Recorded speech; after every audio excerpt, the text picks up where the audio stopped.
Olá, eu sou o Carlos Biguetti e você está no canal Mistérios do Desconhecido. Hoje eu tenho a satisfação de receber mais uma vez aqui no nosso estúdio a presença do meu amigo Marcos Vinícius Garré.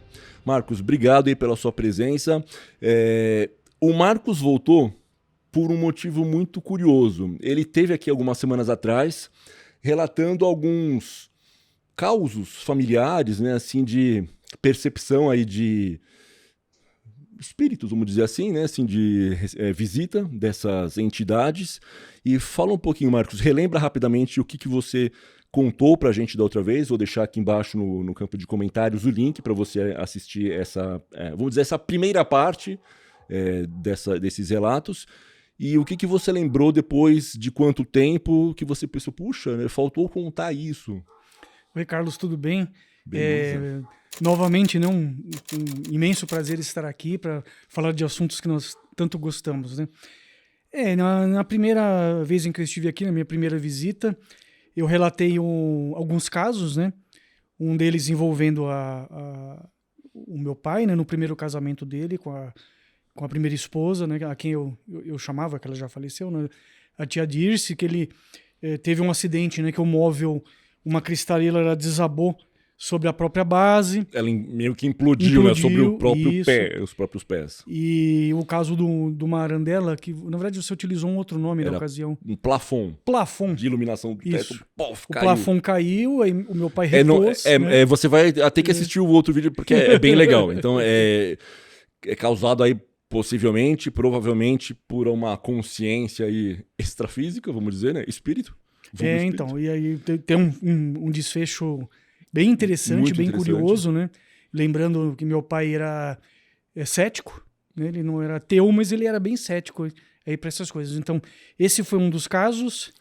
Teve da biblioteca também que você... Isso, o que eu trabalho numa biblioteca, né, da Unifesp, uma biblioteca da área médica, e sozinho, né, eu tinha certeza de estar sozinho lá bem cedo e escutei manifestações, e você vai ter que assistir o vídeo. E o outro que é o mais tocante de todos, né, que envolve a partida da sua mãe desse plano físico, né, enfim, e que também você precisa assistir porque, né, assim, de uma maneira muito generosa, inclusive o Marcos abriu, né, assim, algo muito íntimo, né, da vida dele.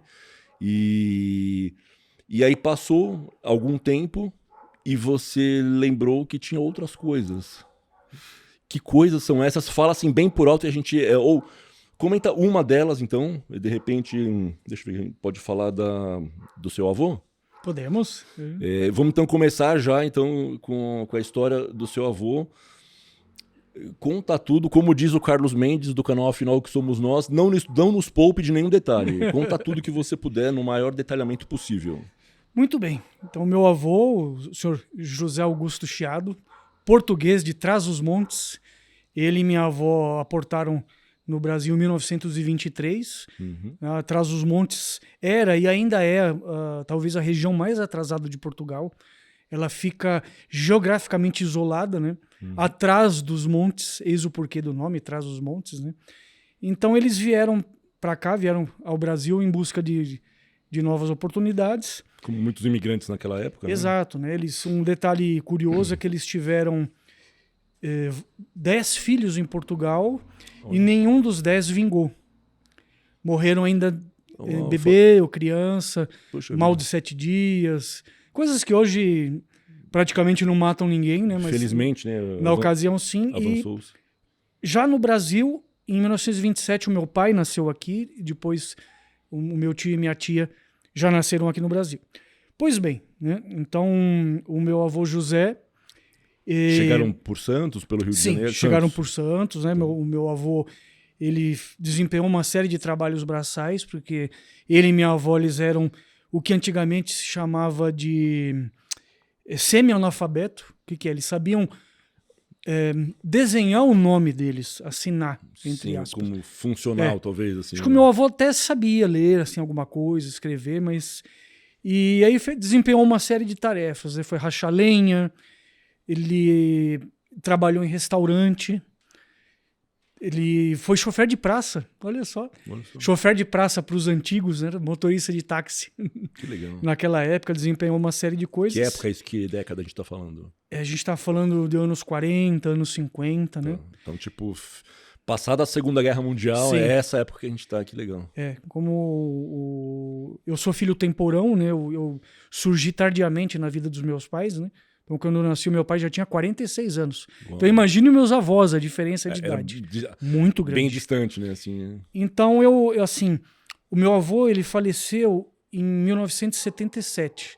Então, eu tinha 4 anos de idade. Eu me lembro, assim, dele. Eu me lembro que ele era um pouco gago. Até eu tenho 3 meios irmãos, né, por parte de pai, e eles até contam, né, que o apelido dele era avô gaguinho. E quando ele ficava nervoso era pior. Aí que a gagueira aumentava, né? E eu tenho, assim, memórias dele fazendo pão com azeite na chapa para eu comer. Eu não me lembro, assim, se ele tinha ainda sotaque, eu não me recordo, né? E me levava para passear e brincava. E ele ficou doente, né? Ele tinha 78 anos, já quase 80 anos, ele ficou adoentado. E, inclusive, eu tenho uma lembrança dele na maca, na casa... não sei se era na casa da minha madrinha, da filha dele, eu não me lembro agora, mas ele na maca e tinha a sonda, né, que juntava urina, né, o reservatório. E eu lembro que eu fui olhar assim, e a minha avó, ex-esposa, tá? Porque a minha avó tinha se separado dele. Olha Veja só. Ela ajudou a cuidar. E ela brigou comigo, né? Ela tinha um sotaque forte português ainda. Você foi advertido gentilmente. Sim. Não mexa aí, não sei o quê, que porcaria e tal. Eu tenho essa memória. E aí ele ficou internado e ele faleceu de tromboembolia pulmonar. Mas aí é que vem um detalhe interessante, né? Eu não fiquei sabendo, eu vi, né, que ele estava doente e tal, mas não me contaram que ele havia morrido. Você era pequenininho também, os adultos tendem a poupar as crianças de algumas coisas mais a minha mãe, pesadas, meus pais contaram que ele havia ido viajar. Não sei se tinha voltado para Portugal, alguma coisa assim, e ficou. Só que o que aconteceu? Eu não me lembro disso conscientemente, mas dias depois que ele foi enterrado, né, que ele faleceu e foi sepultado, a minha mãe conta que ela escutou... Que depois que você ficou sabendo, né? Enfim, aí você fez as contas, né? Sim, ela escutou eu gargalhando, falando com alguém no quarto. Aí ela foi lá, o meu apelido em casa era Cuca, né? Cuca. Aí ela falou, Cuca, mas você tá... Quem que você tá falando? Você tá brincando com alguém? Né? Ela nitidamente via eu me dirigindo o olhar para alguém e falando, brincando. Interagindo. Interagindo, é o vovô. Eu tô brincando com o vovô aqui. Olha só. Quem era sua mãe? Minha mãe. Olha que interessante, né? Quer dizer, por que eu iria inventar algo assim com 4 anos de idade? Eu estava vendo o meu avô recém-desencarnado, né? Olha só. E você lembra disso ou ela que te contou depois que você tinha essas interações? Ela me contou depois. Você não conscientemente agora você não tem essa imagem. Não. Mas você, mesmo novinho, relatou. É o vovô. Sim. E ela me contou a história, tudo. E que coisa maluca, assim, né? E como você falou, você era muito pequeno, né? Então, assim, é aquela coisa bem de avô mesmo, cuidador, brincalhão, né? Assim, que fala aqui, né? Que o avô da gente é o pai ou a mãe, né? Com açúcar, né? Então, assim, devia ser uma relação muito boa, né? Pena que você não se lembra porque você era muito pequeno. Então, e os meus únicos avós vivos eram esses por parte de pai. Né? Os por parte de mãe, eu não os conheci, né? Sim. E já haviam falecido e tudo. Então era ele, era o Vozé. Que legal. Os meus meios irmãos também contam que ele era muito legal com eles, ia buscá-los na escola, levava um chocolate. Interessante, né, que a minha avó era mais turrona, mais braba, fechada, bem transmontana mesmo, que eu disse, uma pessoa que a vida judiou um pouco, né? Sim, mas o meu avô não, fácil, ele já era mais brincalhão, eles eram bem diferentes, tanto que eles, pouco tempo depois que o meu tio Oswaldo, que era o mais novo deles, o tio Oswaldo devia ter o quê? Uns 4, 5 anos, passou um tempo, eles se separaram. E a minha avó, vou contar aqui um segredo, aqui, uma fofoca. A minha avó, ela fugiu com Peraí, como é que era? Peraí, corta. Ela fugiu com o noivo da irmã. É isso, deixa eu voltar. Uau! Olha, enredo de novela, hein? Olha. Então, e aí a minha avó, uma coisa assim que pra época foi... Nossa, né? Foi surpreendente, né? Hoje também seria surpreendente. Hoje também seria. Ela fugiu com o noivo da própria irmã. Uau. Olha só, fugiu entre aspas, né? E fura olho. Acabou virando o padrasto, né, do meu pai. Meu pai disse que tinha um bom relacionamento com ele, também era português, né? Uhum.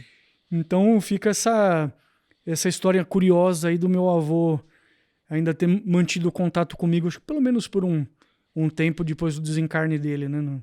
Isso a gente está falando de anos 70, 1977. Final dos anos 70. Você é de 73? Sou de 73, é. E o desencarne aconteceu então em 77, final de 77, né? Eu ainda não havia desembarcado por aqui para essa existência. 4 para 5 anos, né? Sim. Esse é só um dos causos que o Marcos veio contar hoje. Eu aproveito aqui esse momento então para sugerir, né, que você considere se inscrever no canal Mistérios do Desconhecido, caso ainda não tenha feito isso, que você curta, compartilhe esse vídeo com seus amigos, parentes e familiares, com pessoas que possam gostar dessa temática, e para a gente, às vezes, que não abriu o radar, ainda não considera essa possibilidade ainda, que pode ser aí um divisor de águas na vida de qualquer um. E aí, a gente não está falando apenas, né, dessas histórias de visitas aí de consciências extracorpóreas, os chamados no popular espíritos, né? Qualquer tema, né, enfim, fenômeno que possa caber debaixo desse guarda-chuva Mistérios do Desconhecido é bem-vindo, e você também, se tiver passado por alguma situação dessa, você também já está convidado para fazer, assim como o Marcos está fazendo, compartilhando com a gente esses causos. Se você estiver aqui em São Paulo, ou tiver condições de se locomover até aqui, se deslocar até aqui, logicamente a gente conversa antes a respeito, mas vai ser muito bem-vindo para compartilhar a sua história com a gente, com o Brasil e com o mundo. Dado o recado, então, Marcos, e a segunda história, eu não sei qual que você vai preferir contar. A gente tem mais duas que eu já sei, mas tem mais uma que ele falou que é surpresa, que ele lembrou depois. Qual que você quer fazer agora? Pode ser dos seres bidimensionais. Seres bidimensionais. É muito curiosa essa. Pode ir, Marcos. Olha, novamente nos anos 70. Pode ir, é bom, né? Daí ele levanta e vai embora. 1978 a 1979. Eu, 5, 6 anos de idade, eu estava dormindo no quarto dos meus pais, no meio deles, na cama. Não foi muito mimado, gente. Não foi muito mimado. Então, tem uma questão, né? Eu sofri muito nessa época com episódios de amidalite. Amidalite aguda. Então, eu tinha febres altíssimas com tremedeira, com suor, de repente. Suor e, assim, me sentia muito mal para comer, para engolir. Sim. Menos de 10 anos, assim, né? Então você era pequenininho e estava sofrendo. Eu tinha crises e tinha que tomar xaropes e coisas assim, pincelar a garganta, né? Nem sei se fazem isso hoje em dia. Nossa. Então, provavelmente, talvez, em motivo disso, essa noite eu estivesse lá com eles, não sei. E era de madrugada, acho que eu acordei, eles estavam dormindo. E assim... Breu total ou tinha algum abajur aceso? Não, eu acho que é breu total. Embora o quarto deles, na casa, ficava em frente à rua, e tinha a iluminação da rua e tal. Então não ficava assim exatamente um breu total. Luz de fora um pouquinho. Sim. Então. E eu notei um quarto grande, então, fundo, comprido. Eu notei no fundo, assim, do quarto, no teto, duas coisas, vamos dizer assim, duas criaturas, duas sombras, que talvez algo que eu pudesse comparar seria o Blip e o Blop dos Herculoides. Maravilhoso. Um desenho antigo da Hanna-Barbera, os Herculoides tinham dois seres que eram meio gelatinosos. Meio assim. Cor de creme, né? Assim, isso. Tinha um barulhinho. E eram como se fosse o Blip e o Blop, só que bidimensionais. Eles eram sombras no fundo do quarto. Ou seja, eles não tinham uma massa, não era algo tridimensional, ficava restrito a um plano. Como se eles estivessem, entre aspas, grudados no teto, vamos dizer assim. Tá. E eu entendia, na minha cabeça, eu tinha esse entendimento que eles conversavam entre eles. Eu tinha um entendimento que eles estavam falando de mim. E em alguns momentos, eles vinham no teto, Escorregando próximos pelo plano a onde mim. eles estavam. Como se eles me olhassem, aí eles... Tipo, como se eles conversassem entre eles. É difícil eu explicar. Mas eu tinha essa intuição que eles se comunicavam entre eles, que eles estavam me observando, E pelo falando que você... de mim. É isso que você me falou, que parece que eles tinham alguma curiosidade com relação a você. Isso que você se sentia interpretando Sim, hoje. uma coisa muito, muito curiosa, como eles estivessem, tipo, quem que é esse baixinho que tá aí? E eles se afastavam pro fundo do quarto, eles voltavam. Eu acho que depois eu acabei pegando no sono. E assim, talvez eu tenha ficado assustado, mas eu não fiquei com medo a ponto de acordar meus pais. Uhum. Olha que interessante. Sim. Então, medo, mas ao mesmo tempo aquilo estava interessante. Sim, Entendeu? sim. E acho que depois eu peguei no sono e ficou. E eu me lembrei desse episódio, assim, nem sei dizer como eu me lembrei, mas eu me lembrei, veio na mente esse Acho que episódio que quando... aconteceu há quase 50 anos, né? E quando a gente é criança, acontecem algumas coisas que ficam ali guardadas. Eu mesmo, quando a gente começou a fazer o canal, né, eu fui buscar casos familiares meus, né, tem um vídeo aí de relato. E aí, depois das pesquisas, preparando as pautas, né, das conversas com os convidados, começam a aparecer coisas, porque acho que você começou ali a revirar, né, essas caixas que tinham essas memórias do passado, e de repente você fala assim, olha, aconteceu tal coisa uma vez, e isso nunca foi explicado completamente. Então, acho que é natural que tenha aparecido depois mesmo, e são, no caso do Marcos, né, essa história, tanto essa do avô, quanto do Blip Blop, dos Herculoides, achei ótima a referência. Era Blip Blop? Você falou, uma coisa assim. eu não tenho certeza, porque eu lembro de ter Glip assistido. Globe? Enfim, bom, aquelas que ficam se esticando, né, e eram molinhos e andavam meio que pulando, né. Ou os Barbapapas. Ó, essa eu fui longe, hein? Essa, se você é dos anos 60 ou 70, Barbapapas. Eu vou deixa para vocês pesquisarem. Deixa aberta para fazer a pesquisa. Então, era natural que surgissem mesmo, né, esses outros causos que...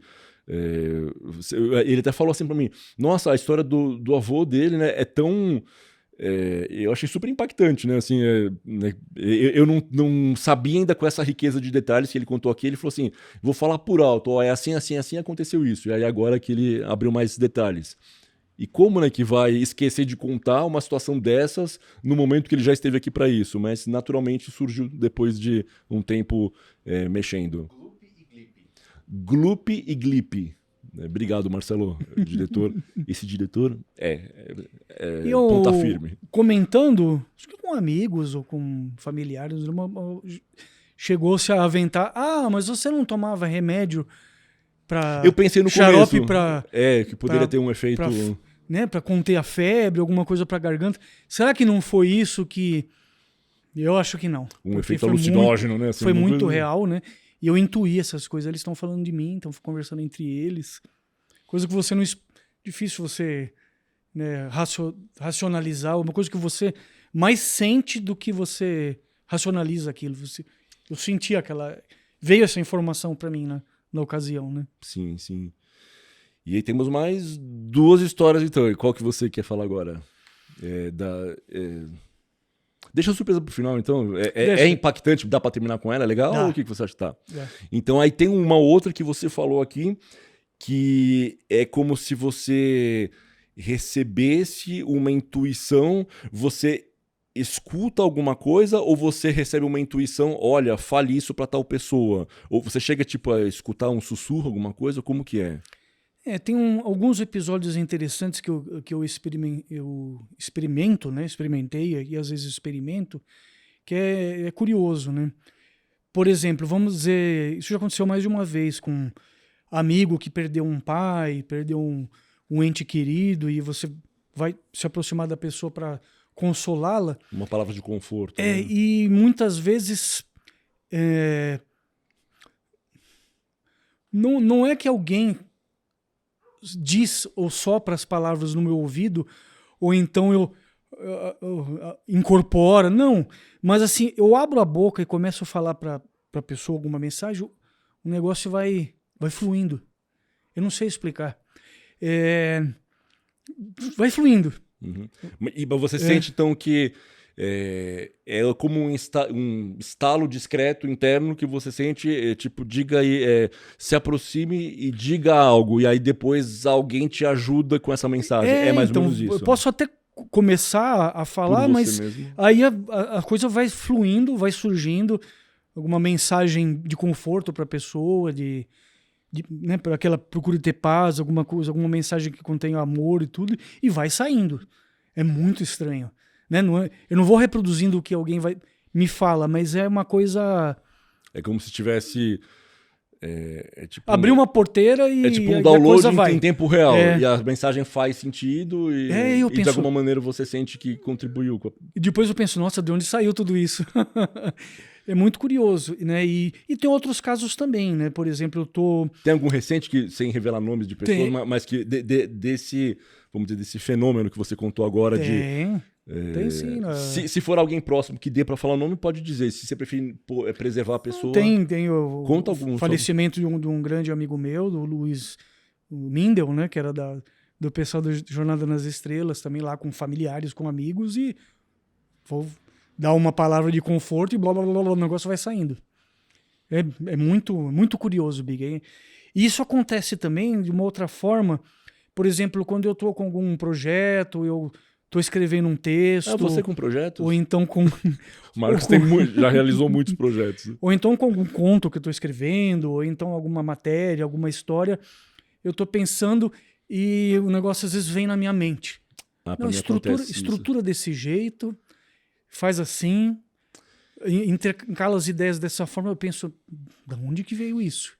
Eu até brinco, para mim acontece também às vezes preparando alguma ficha do programa, às vezes escrevendo alguma coisa de uma outra temática, eu brinco, assim, é um brincar com todo respeito, né, assim, que é uma espécie de psicografia, assim, é como uma intuição, uma inspiração que vem, e aquilo que de repente no comecinho estava difícil, de repente você está escrevendo assim e termina relativamente rápido, e você fica satisfeito e entende que está muito legal, e é aquela coisa, assim, será que eu, e no caso você também, né, nós captamos isso, né, do ar? É uma coisa que...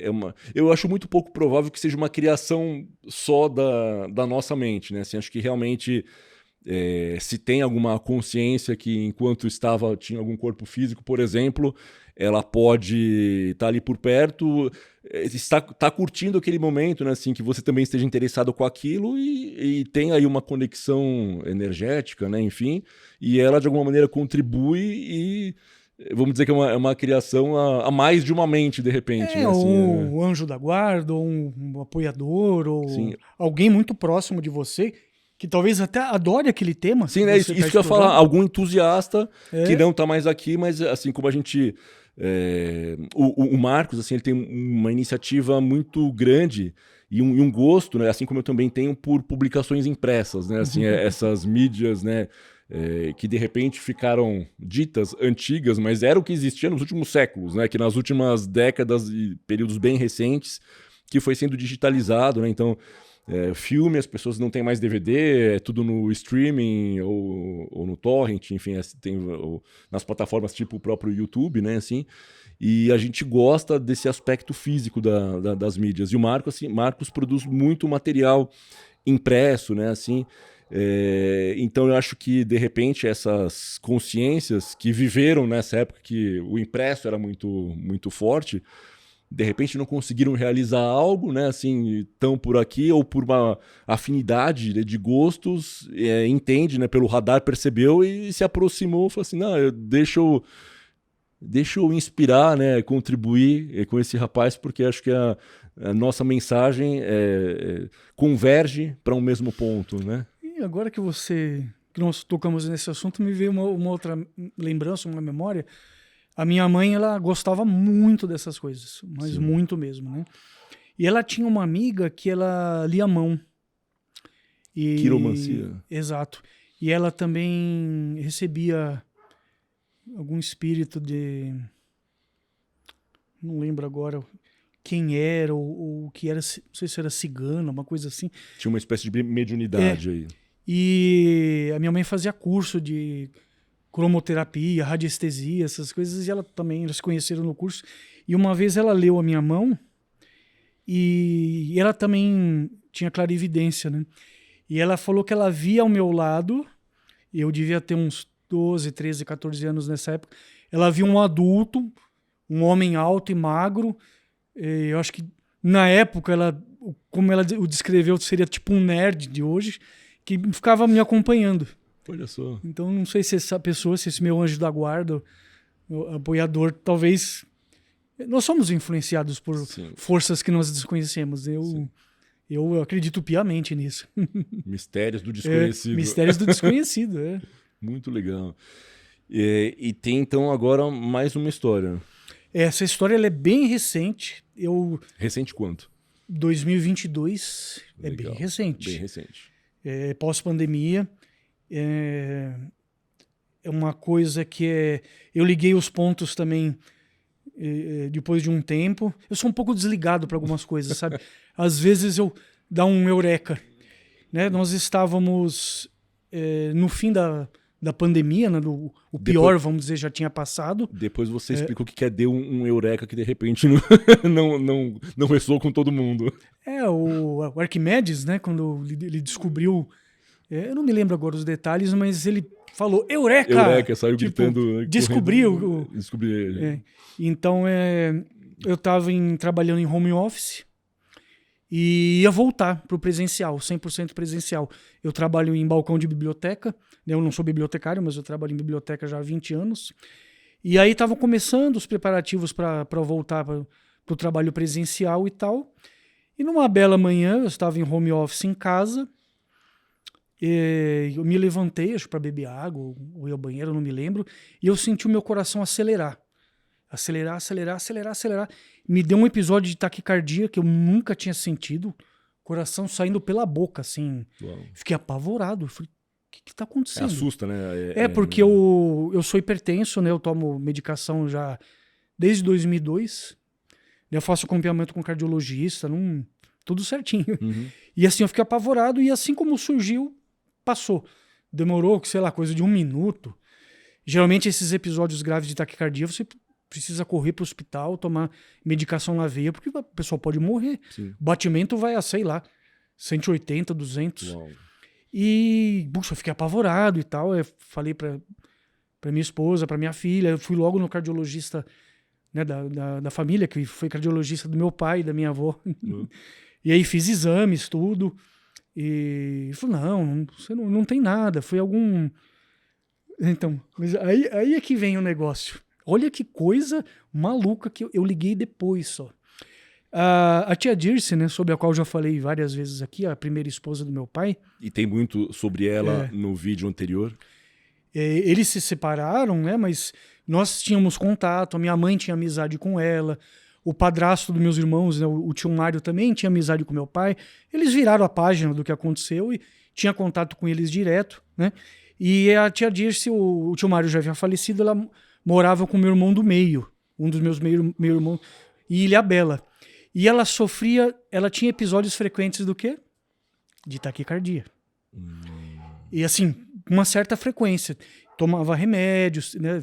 Inclusive remédio psiquiátrico, né? Eu também passar a tomar remédio psiquiátrico também, depois eu até posso falar sobre isso. Uhum. E o que aconteceu naquele mesmo dia, na madrugada? Ela morreu. Gente, eu nunca tive um episódio de taquicardia. Eu já tive episódios de arritmia, mas de extrasístole, coisas que todo mundo tem, muitas vezes nem percebe. É uma arritmia benigna, vamos dizer assim. E porque horas antes dela falecer, ela foi internada, tudo, e eu tive esse episódio, quer dizer, será que ela, de alguma forma, ela me avisou, ou ela telegrafou esse... Ou de alguma forma o seu radar estava aberto para isso e percebeu que algo... Não pode ser coincidência, Big. Não pode, olha, gente, não é coincidência. Vocês não tinham mais um contato tão próximo ou tão frequente, mas estava sempre sabendo dela, mas não falava. Tinha né? informações. Então é a tal da sincronicidade, mas... Quer dizer, por quê? E graças a Deus, depois disso, nunca mais tive também. Nossa. Deixo essa interrogação. Porque, horas antes dela falecer, eu tive um episódio de uma particularidade, uma coisa que ela tinha. Sim, sim. E aí ela... Tipo, na família, faleceu. ela era, entre aspas, famosa por isso, né? Assim, ela tinha... Sim. Era muito... Todos sabiam que eu tinha esses episódios. Era uma e tal. marca registrada. Mas assim, na involuntária. ocasião, eu nem pensei nisso. Sim. Depois me veio a ideia na cabeça. Falei, mas peraí. Que dia que foi? Caramba. Não é coincidência, gente. Por mais cético que a pessoa possa ser, É tantos dias, tantos anos, assim, vai porque acontecer justo no dia. horas antes eu senti isso, que durou 1 minutinho, acho que nem isso. Quase como um... Não foi um episódio, uma coisa Sim. séria, graças a Deus, né? Sim, sim. Mas olha que interessante. E depois eu liguei os pontos e falei... Foi um aviso, uma notícia, né? Uma coisa antes da coisa realmente acontecer, dela desencarnar, né? Ou até de repente, né? Até porque você não poderia fazer nada a respeito para impedir, mas assim, uma chancela, uma confirmação, tipo, ó, esteja atento que essas coisas realmente existem, né? Assim, cabe aí, logicamente, a gente ter o critério, né? Não sair acreditando em tudo, mas está sempre com a possibilidade aberta para isso, né? Eu sei que o cético, né, o agnóstico, o cético, ele sempre vai encontrar mas não sei o quê. E pode realmente ser, né? A gente não tá aqui para... Nós acreditamos nessas coisas, eu acredito que isso sim foi uma espécie de aviso, mas sempre tem o... Ou até um capricho para mostrar que existe uma inteligência por trás. Sim. Não é acaso, né? Assim, Não, e eu nunca precisei de prova para acreditar nessas coisas, eu sempre acreditei desde sempre. De novo, a minha mãe sempre gostou dessas coisas, sempre acreditou, eu sempre acreditei. O seu pai já não, né? O seu Gilberto. Não, o meu pai, tanto... ele não era ateu, ele era cético. Uhum. Então, mas ele acreditava nas coisinhas dele lá, mas ele era bem cético, para falar a verdade, meio São Tomé, né? Mas assim, um outro mistério aí, né? Que... Sim. Eu vou deixar para contar por último. Muito legal. Não, eu não sabia nada disso. E você trouxe, enfim, um elemento que eu acho importante, né, a gente dizer, essa coisa da parte psicológica mesmo, né, assim, de medicamento inclusive. Fica à vontade para contar o que você quiser, como você quiser, né, assim, como que isso se processa em você, como que funciona, que influência, até que ponto você acha que pode ter ou não. A pandemia, né, de Covid-19, ela afetou todo mundo, em maior ou menor grau. Inclusive, ou principalmente em termos psicológicos. Então nós ficamos muito tempo em confinamento, com aquela mensagem bombardeando a cabeça da gente, né? Não, olha, vai morrer, tá todo mundo morrendo, né? As empresas estão quebrando, as pessoas estão... E quando eu fui de um período de confinamento para voltar 100% presencial, se alguma coisa despertou na minha mente, eu comecei a ter episódios de crise de pânico. Uhum.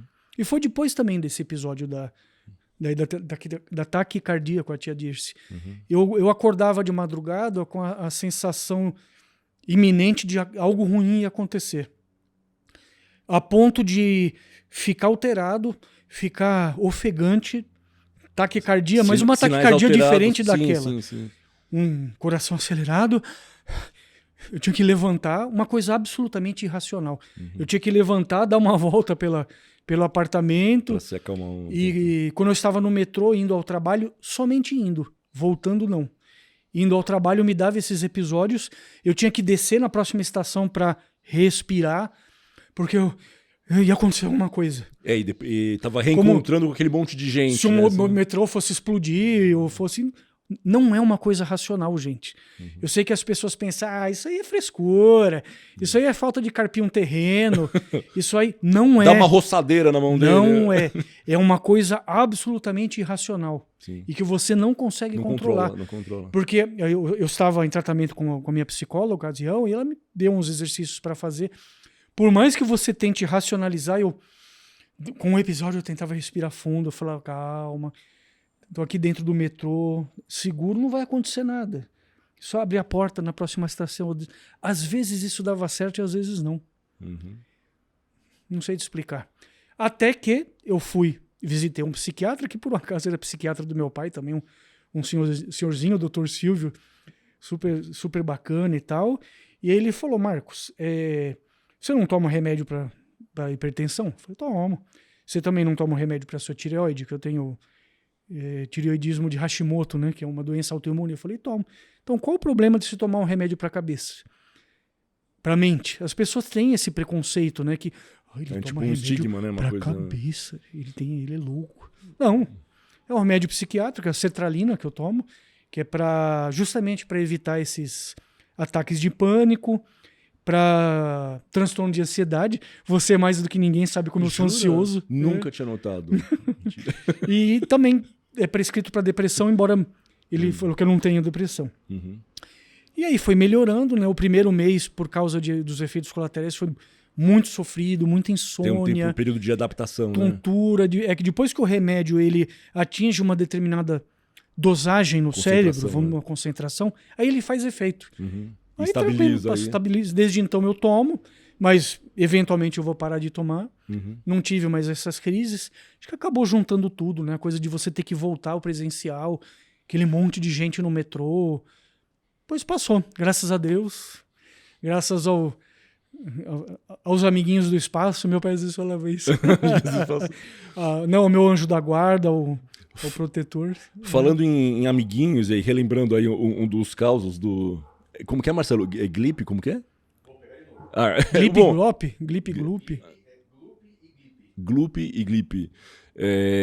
Você se lembra de ter tido na infância algum episódio assim desses de amiguinho imaginário, de ter visto alguma coisa? Isso não? Não, amiguinho imaginário eu não.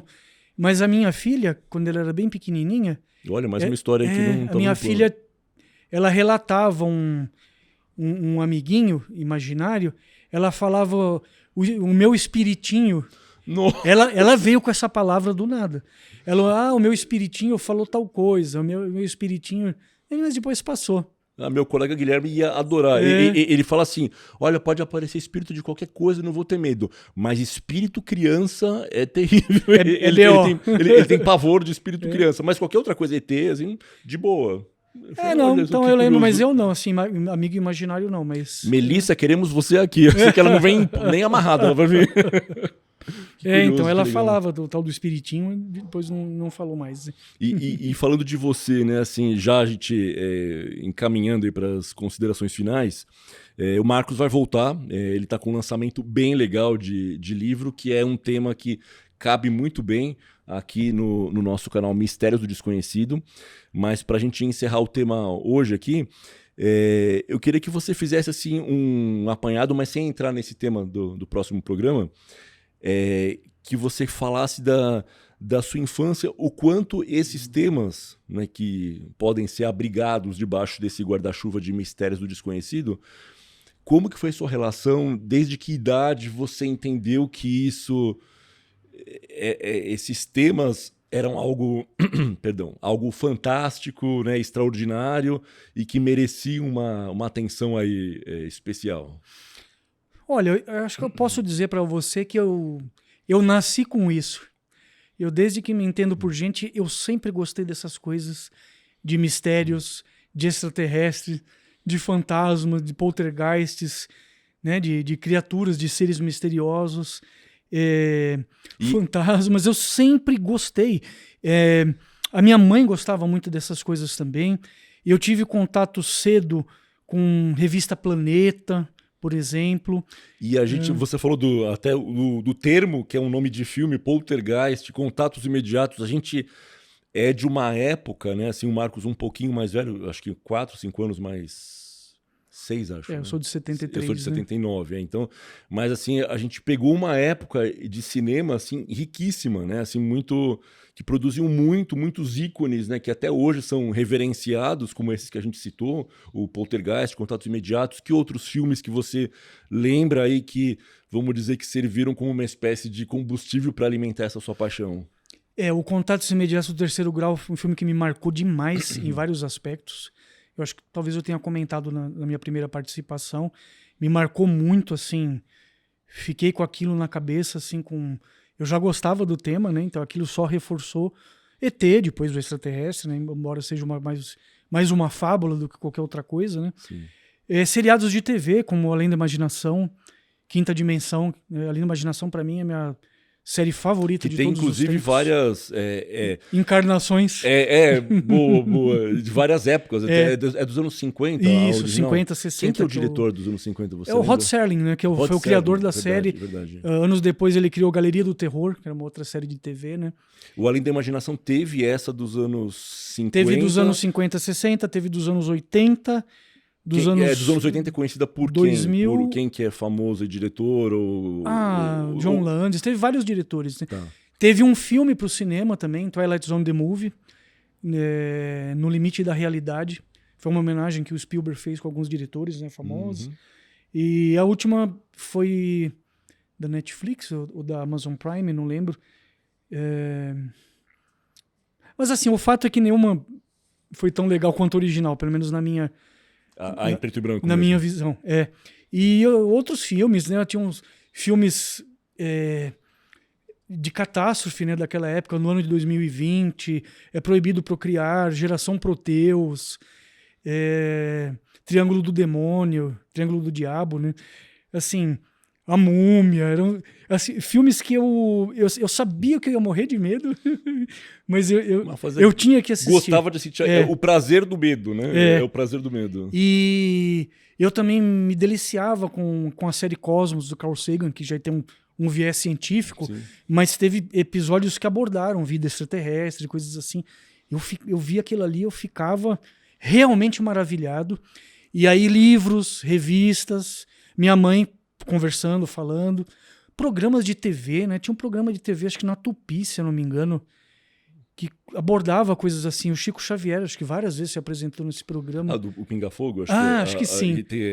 Já foi assim, audiência absurda, né? Assim, acho que sim. Foram programas que contribuíram para não construção, porque ele já era muito famoso, mas para a consolidação dele no cenário nacional e até internacional, que era tipo o final de Copa do Mundo, o final de novela da Globo, né? Enfim, que tinha, né, aquela parcela de participação no mercado, né, no share, né, que eles falam na audiência das TVs, assim, tipo, praticamente todo mundo estava vendo, né? Então ele ganhou muita notoriedade nessa época aí, nesse programa da TV então, Tupi. Talvez eu tenha visto na Tupi ainda, bem pequeno, mas eu peguei a TV Tupi, impacta, né? Assim, as coisas que estão sendo ditas ali. Minha mãe, talvez outros membros da família que gostavam de espiritismo, ficava no meu radar, como você usa muito essa expressão, né? Escutando eles falando.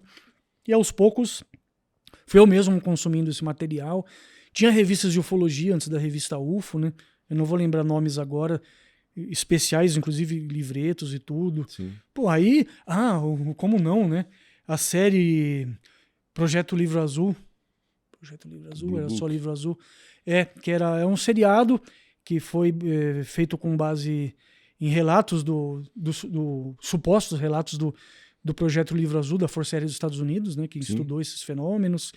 Puxa, aí era aquele negócio, né? Minha cabeça ficava...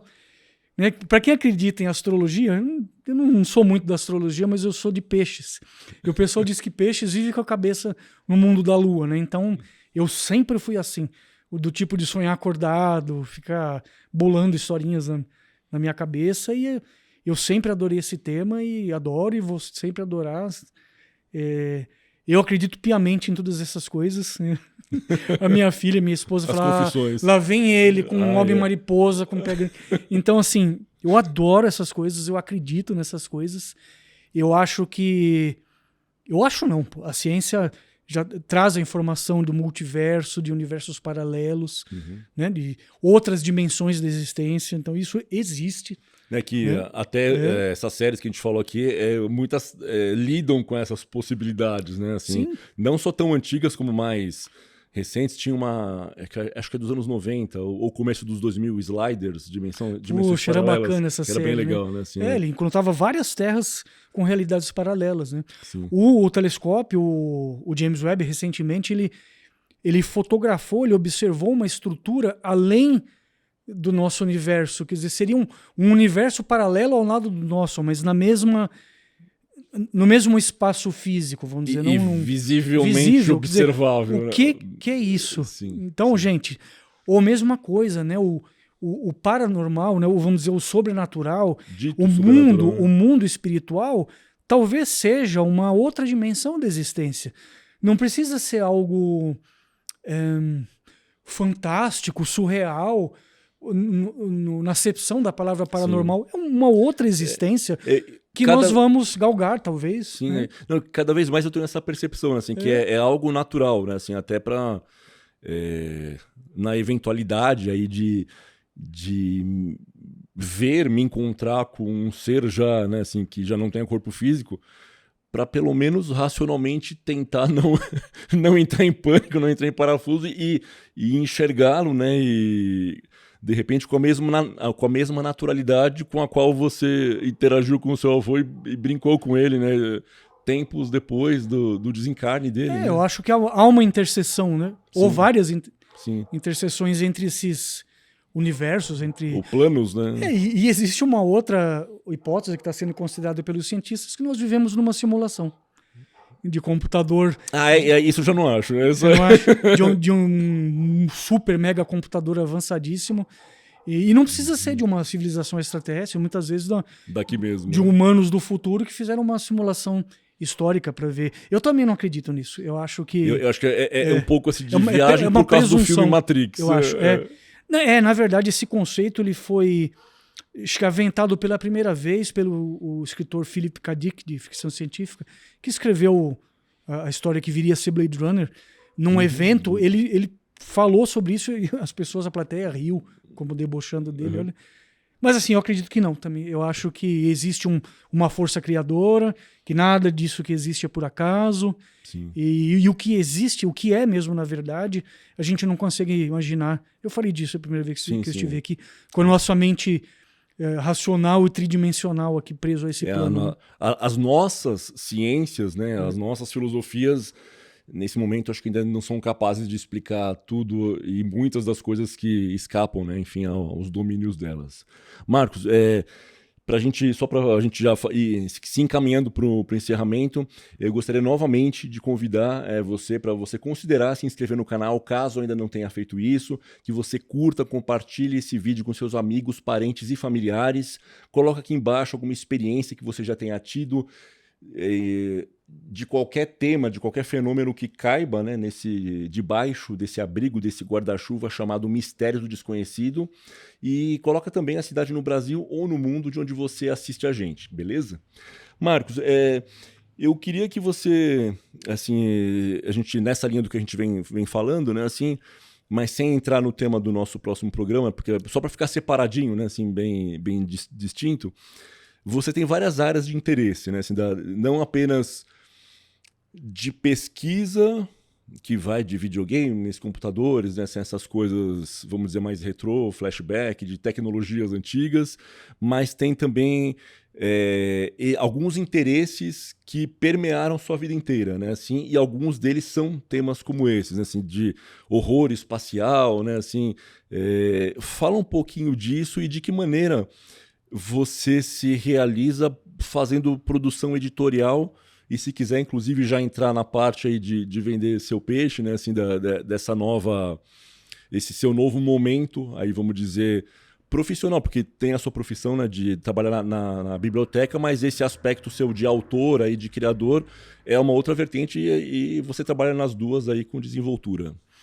Exato, gente. Eu sou formado em comunicação social, né, em rádio e TV, embora eu não tenha atuado profissionalmente nessa área.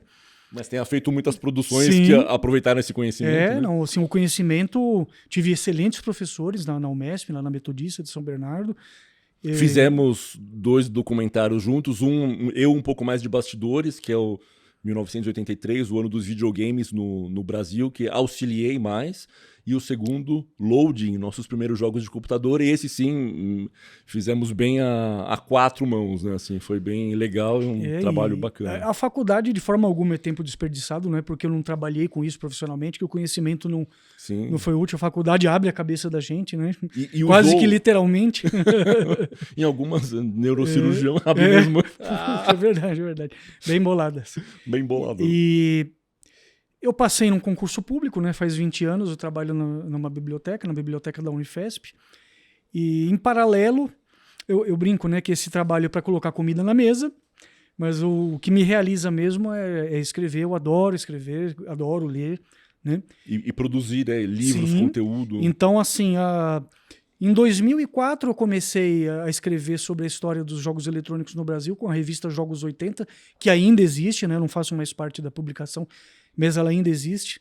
Então a gente fala sobre microcomputadores clássicos, videogames clássicos, jogos, entrevistamos personalidades e tudo mais, né? Cita só os nomes que, assim, o nosso público é de uma faixa etária que vai lembrar dessas coisas com certeza. Gente, é Atari, Odyssey, Intellivision, ColecoVision, os computadores, os TKs da Microdigital, os CPs da Prologic, MSX, né? Expert, Hotbit, e por aí vai. Outras máquinas, fliperama, e jogos eletrônicos no geral, né? Uhum. Então tem a Jogos 80. Em 2018, com um amigo meu lá de Portugal, a gente criou a Bitnamic Software, que é uma iniciativa que a gente relançava jogos clássicos e fazia jogos novos para equipamentos clássicos. Uhum. Relançamos alguns jogos famosos, como Amazônia, A Lenda da Gávea, né? E também lançamos jogos novos, como o Holocausto Alienígena, é baseado num curta-metragem que eu fiz, né? Nesse meio tempo eu também lancei livros sobre a história dos jogos eletrônicos no Brasil. 1983, o ano dos videogames no Brasil. 1984, a febre dos videogames continua. Depois eu lancei um chamado Jogos Eletrônicos e Eu, Crônicas de um Passado Presente. Sim. Zeta Games, Memórias de uma Locadora nos anos 90. Eu tive uma locadora de videogame nos anos 90. Aí eu compilei, né, os dois livros, 83 e 84, num volume único com mais material. Depois lancei um adendo, né? E aí tem esse momento atual agora, né? Que você, vamos dizer assim, com perdão do trocadilho, virou a página. Sim. E está se dedicando a outra temática, que é essa produção de contos, né? De algo fantástico. Aí fala um pouquinho dos perfis dessas histórias, enfim, dessas publicações da Edições Cosmos, é isso, né? Assim, inicialmente, o nosso amigo Mário Cavalcante, da revista Clube MSX, um beijo enorme pro Mário, ele me convidou, ele falou, poxa, Marcos, você também gosta, né, de HP Lovecraft, de horror cósmico, de ficção científica, por que a gente não recria uma revista pulp, como a Weird Tales, a Amazing Stories daquela época, que eram revistas baratas para consumo imediato ali, com contos, né, de autores que hoje se consagraram. E aí, poxa, Mário, vamos fazer, né? Aí surgiu o projeto da revista Histórias Extraordinárias. É uma revista cuja missão era, assim como as revistas nas quais nós nos inspiramos, era abrir espaço para novos autores. E com contos nossos também, né? Sim. E além disso, com dicas de livros, de filmes, tem uma seção assim, científica, com coisas que estão acontecendo na atualidade, entrevistas. E, puxa, foi super bacana, deu super certo, né?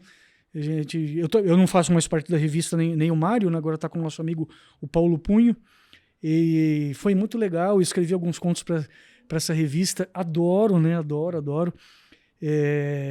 Um dos meus autores favoritos justamente é o Lovecraft, né? Do horror cósmico. Edgar Allan Poe, o Lord Dunsany, Robert Chambers. Quem mais? Tem vários autores que eu gosto bastante, né? Uhum. De ficção científica também. E aí comecei a escrever. Tempos depois eu acabei deixando a revista para também me dedicar a outras coisas, né? Você querer abraçar um mundo é difícil, né? Eu sempre falo, tem gente que tem assim tantos interesses, tantas paixões que precisaria ter várias encarnações dentro de uma mesma, né? Porque quando você volta, você vai voltar outra pessoa em outro lugar. Então essas coisas pode ser que não façam sentido para uma próxima existência, mas que a gente teria que viver uns 200 anos para dar tempo de fazer tudo que a gente gostaria. E aí assim, o clima em casa começou a pesar, porque tem família, tem esposa, tem filha. Tem que dar uma atenção, e o tempo inteiro com essas coisas, então eu acabei deixando. E aí, com o auxílio do meu amigo Leonardo Bussadori, também um grande abraço pro Léo. Diagramador, né? Artista gráfico. Falei, vou começar a publicar coisas eu mesmo, assim, saindo dessa parte de games, então eu saí da Bitnami, saí da Jogos 80, mas amigavelmente, lógico, Claro. né? Continuo auxiliando e tal. Como conselheiro, de repente, sim, né? Assim, aí eu fiz a Edições Cosmos, justamente para homenagear também o Cosmos do Carl Sagan, que eu adorava, né? Sim. E aí nós estamos lançando alguns livros. O primeiro foi uma fábula espacial que eu escrevi, chamada Star Exodus, que na verdade é um projeto multimídia. Ele tem uma trilha sonora, tem um jogo ao estilo Super Trunfo, chamado Astro Duelo, e tem uma surpresa, vai ter um jogo para computador agora que a gente tá desenvolvendo. Foi uma fábula, assim, que eu chamo fábula, porque ela tem um pé na ficção científica, mas ela tem muito, assim, também de fantasia, né?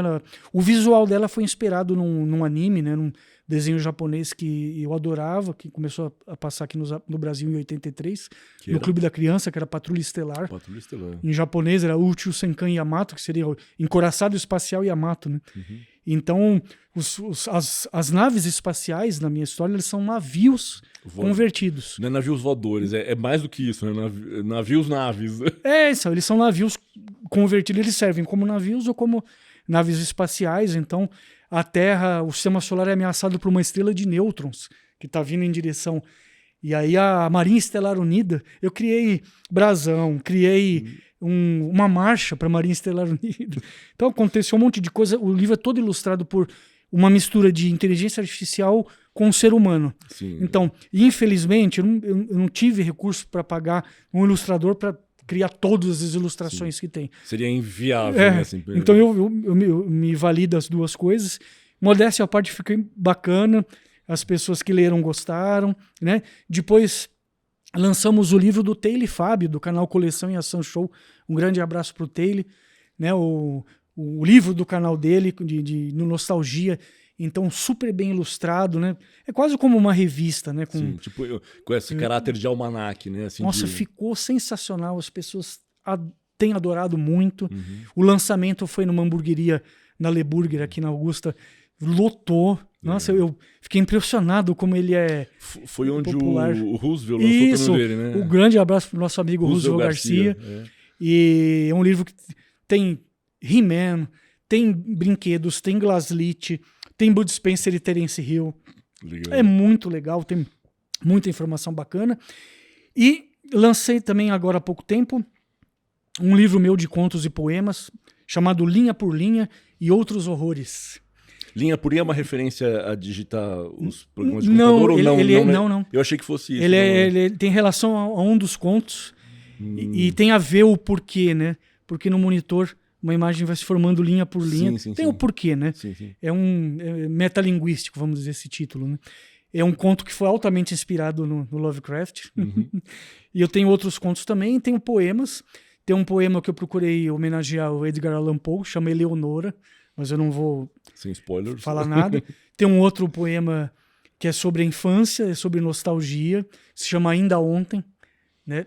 E tem outros contos, tem contos que já haviam saído na Histórias Extraordinárias e tem contos inéditos. Tem um conto que eu escrevi inspirado na Zona do Silêncio, que é uma região no deserto de Durango, no México, com anomalias. Então, tipo? A queda de meteorito, queda exacerbada de meteorito. Ali sempre, né? Sempre. Assim, mutação em animais. Então você vê tartaruga com a deformidade. A corcova. Corcova não. Casco. Com o casco deformado, cacto de cores totalmente estranhas. Que não, bússola não funciona direito. Anomalia magnética. Aparecimentos de OVNIs. E como que é? A Zona do Silêncio. No deserto lá do México, em Durango. E existe, isso é fato, eu fiz um conto sobre isso, chamei Quando o Céu se Abriu. É um título que faz menção a um episódio da série A Linda Imaginação. Né? Sim. E tem um outro conto que é para ser bizarro e engraçado, que se chama Buraco de Minhoca. É sobre a visita de um homem a um proctologista robô.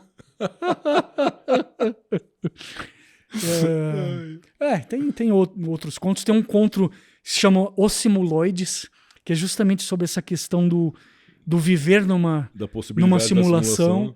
E para quem está assistindo e ficou curioso, como que a pessoa pode adquirir essas publicações, esses livros? Facinho. Só acessar o site da Edições Cosmos, né? www.ediçõescosmos, só que sem cedilha, sem tio, né? edicoescosmos.com.br, e lá você consegue adquirir, né? Paga por Pix. E nós temos também as obras mais novas, nós estamos fazendo em esquema de POD, que eles chamam que é produção por demanda. Sim. Então, você adquire o produto e dá um livro, né? É uma empresa que a gente trabalha com eles. Eles produzem e mandam pro cliente. Tem lá o frete deles, é super barato, uma qualidade impecável. E você pode comprar pela Amazon também, por exemplo. Você digitar o nome lá, linha por linha, aparece. Eu assino como MV Garré. Ah, eu vi isso. Por causa do HP Lovecraft, MV Garré. Que super sacado. E é isso aí, gente. Que ele já é conhecido como Garré, né? Né? Com esse histórico todo, né? O seu Garré. Com os games é Garré. Alguns fazem Garrett. Não, é Garré, né? Mas Posso Garré. contar uma curiosidade muito rápida? Contar. Então, tem o seu Garré, né? O seu Garré era o meu bisavô. João de Almeida Garré. Era avô da minha mãe, né? E tinha um papagaio. Esse que você não conheceu? Não, ele morreu em 1935, eu nem sonhava em conhecer. 35? Ele trabalhava na São Paulo Railway lá com os ingleses, né? Na empresa de ferrovias. E aí tinha um papagaio lá e tinha uma governanta da casa e ela falava assim: seu Garré, tomar café. E o papagaio, do nada, em horas mais estranhas do dia, seu Garré, tomar café. Não teve muita graça, mas tudo bem. Só que agora o seu Garré sou eu, né? Agora você é o seu Garré. Eu sou o seu Garré, o último Garré dessa linhagem que sobrou. Claro, tenho minha filha, mas ela não tem o Garré no nome. Mas é Garré também. Né? Tá no cromossomo. Né? Marcos, obrigado pela sua presença mais uma vez aí de compartilhar não só o que a gente tinha planejado, mas outras coisas que foram sendo lembradas e acrescentadas aí ao longo do tempo. Marcos volta muitíssimo em breve para falar a respeito de um lançamento, né, de um livro aí que vai ser o tema do episódio, porque por si só ele já né, ele já rende um episódio inteiro, então a gente preferiu fazer desse jeito, separar uma coisa da outra, para poder dedicar o tempo, né, que ele merece. E então, aproveitando, mais uma vez te lembrar para considerar se inscrever no canal, caso você ainda não tenha feito isso, que você curta, compartilhe com amigos, parentes e familiares, gente que já gosta e acompanha, gente que ainda não conhece essa temática. E, Marcos, obrigado pela sua presença, espero que tenha sido divertido, tenha sido terapêutico ao mesmo tempo também. Poxa, eu que agradeço, né? Você é meu amigo irmão, né? Melhor amigo de infância tardio, né? Adoro isso. E é um prazer. Alguns amigos, algumas pessoas falam: poxa, mas você se expõe, fala para todo mundo que você acredita nessas coisas, que você faz. Gente, qual o problema? Sim. Sabe, não há qualquer... Não, demérito, né? Não há demérito algum nisso. Né? O ser humano talvez tenha essa presunção de... Não sou contra a ciência, de forma alguma, mas de achar que nós sabemos de tudo, que só isso aqui existe. Que a ciência, no estado em que ela está hoje, ela já explica tudo. É como se fosse na Idade Média, sei lá, quando se acreditava que a Terra era o centro do universo. Era uma verdade vigente, porque era o que se conseguia explicar naquela época, né? Depois descobriram-se muitas outras coisas, aí o Sol passou a ser o centro do universo. E aí descobrimos que não é nada disso, né? Então, é um trabalho em construção, né? É uma evolução constante. A ciência é sobre isso, né? Falamos de Cosmos, falamos de Carl Sagan. A ciência é sobre a contestação dos pares, né? As pessoas precisam verificar. Não há verdades absolutas. Né? A ciência está sempre revisitando as coisas, né? Porque acho que não há nada mais tolo do que alguém dizer que sabe tudo. Sim. Não, as coisas estão em constante... Conforme a tecnologia avança, a ciência avança também. Eu acho que aquela coisa o efeito de uma planta, um bambu, né? Você se permitir oscilar porque acho que demonstra sabedoria isso, né? Assim, você não se abraçar com verdades aí imutáveis como se elas realmente não pudessem ser observadas por outro prisma, né? Evitar o tal do viés de confirmação, né? A pessoa, ela... Não, porque se não é assim, não é. Para ambos os lados, né? Sim. Se encontrar um meio termo, como tudo na vida, né? Acho que o equilíbrio, o balanço, as pessoas serem razoáveis, acho que principalmente no estado do mundo que nós estamos hoje, precisando que as pessoas sejam razoáveis. Né? Sim, mais equilibrado, mais brando. Então, ó, se você acompanhou esse nosso papo, que foi tão saboroso até esse momento, eu acho que fica simpático, fica legal a gente fazer uma homenagem, entre aspas, a essas inspirações, esses sopros, né, de sugestões que não só o Marcos, mas assim, qualquer um de nós pode receber, que seria então voz misteriosa, né, assim, coloca aqui embaixo, né, escreve no campo de comentários, voz misteriosa, se você acompanhou esse nosso papo até aqui, beleza? Gente, beijos e abraços a todos e até a próxima. E vida longa e próspera. Vida longa e próspera. Como diria o Sr. Spock. Como diria Spock, Leonardo Nimoy. Valeu, pessoal. Obrigado.